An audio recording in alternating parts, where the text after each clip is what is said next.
ఇల్లు కట్టి చూడు పెళ్లి చేసి చూడు అనేది పాత మాట. ఇల్లు కట్టి కాదు దాన్ని మెయింటెనెన్స్ చేసి చూడు అనేది నేటి మాట. ఇంటి మెయింటెనెన్స్ పై కేంద్రం వేస్తున్న జీఎస్టీ భారంపై హౌసింగ్ అసోసియేషన్లు గగ్గోలు పెడుతున్నాయి. మా కొద్ది జీఎస్టీ బాబోయ్ అంటూ ఉద్యమాలకు దిగుతున్నాయి.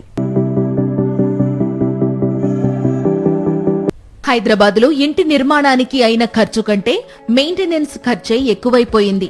ఫలితంగా భాగ్యనగరంలో కాస్ట్ ఆఫ్ లివింగ్ భారీగా పెరిగిపోయింది.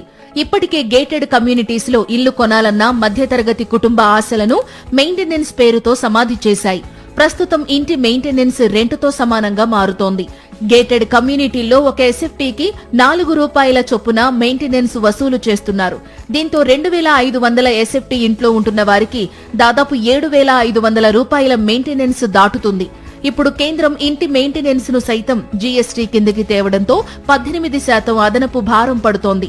దీంతో గేటెడ్ కమ్యూనిటీ వాసులంతా పెరిగిన జీఎస్టీ భారంతో దిక్కుతోచని పరిస్థితిలో ఉన్నారు. మా ఇంట్లో మేముండడానికి కేంద్రానికి పన్ను ఎందుకు కట్టాలని నిలదీస్తున్నారు.